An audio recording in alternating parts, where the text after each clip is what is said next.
Good morning, girls. I hope you all are fine. Staying healthy, taking good care of yourself. In my previous video, we studied about search engine. That search engines are the software that helps you to search for information on internet. Do you ever think that how the data is transmitted over a network? Yes, we will be studying protocols, the rules that are followed when you want to transfer data over internet. Protocols are specific rules which determine how the data should be transferred over the network. Protocols are set of rules. Some common protocols that we are going to study today are your FTP, that is a file transfer protocol. Okay, the second protocol that we are going to study in this chapter is SSH, that is secure socket shell protocol.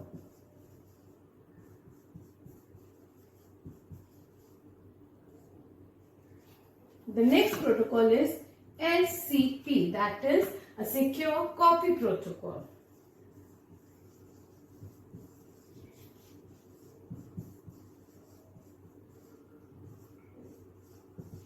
The next protocol that we are going to study is SFTP, that is secure file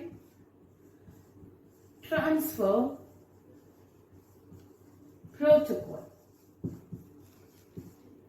Beside these, we are going to study few email protocols also, that are SMTP, that is simple mail transfer protocol, and POP3, that is post office protocol version 3.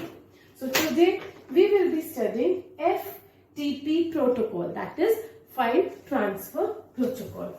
What is file transfer protocol? Okay, so in file transfer protocol, suppose there is one user. Okay, this user wants to download some file from a server, okay, over a internet. What this user will do? The user will first ask for the server for some specific file. Then the server will give permission to the user to access that file. This is known as control connection. Okay, and then server will transfer this file to the client, and client can read this file given by a server. This is known as a data connection.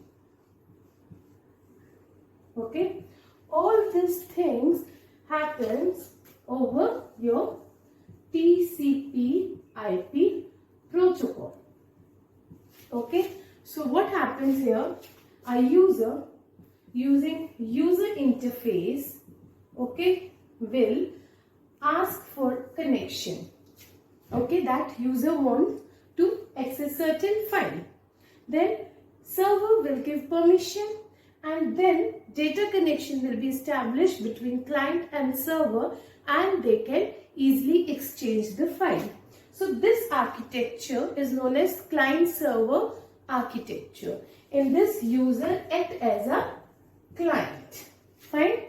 So in this architecture, user requests for a file and server give the authentication or allow user to access those files. So using this FTP protocols, user can upload or download a file. Okay, it can rename a file, save a file, copy a file. Okay, so you can say that TCP, it is file transfer protocol, is internet protocol for exchanging files from two or more computers on internet over TCP/IP protocols. FTP uses TCP/IP protocol, fine, to upload or download files to a computer from other sources. So in this, one computer acts as a client and other computer acts as a server. So it is known as client-server architecture. A client requests and server gives the response to the request of client. Fine. So FTP is built on client-server architecture. Client will ask for a file and this remote or local server will provide it. Fine. So in this there are two communication channels. You see this?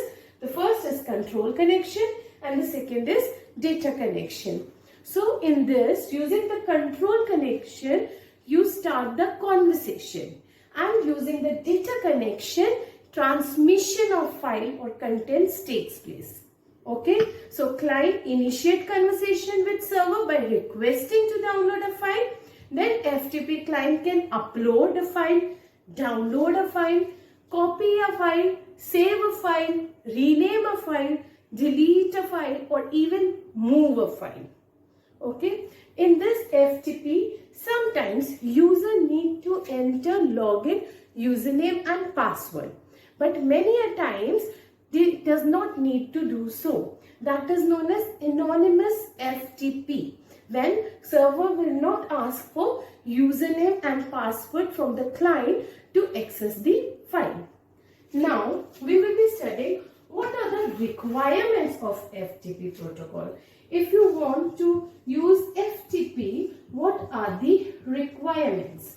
So the first requirement is you should download FTP client's software on your computer. Fine. Then you can also connect to FTP server using its web address, username and password. Many FTP servers requires you to sign in, but some FTP servers allow you to access the server as a guest. Means you need not to be a registered user to access these FTP servers. Fine. The next thing that we are going to study are few FTP addresses. So the few FTP addresses are freestone.net, okay, ussg.iu.edu and HeNet. These are few FTP addresses that you can make use. Fine. So today we studied FTP protocol, that it works on client-server architecture model.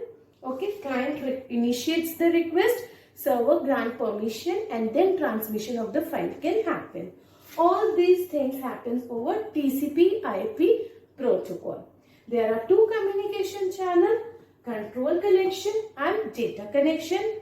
We even studied requirements of FTP, that there should be a software installed.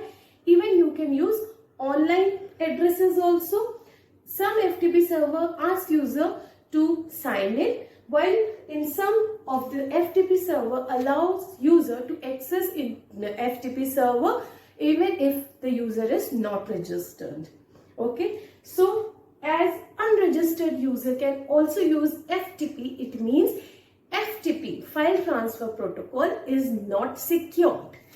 In my next class, we will be studying about other secured protocol. Fine. So keep revising. I will be continuing with other protocols, secured protocol, in my next class. Thank you. Keep revising, keep studying.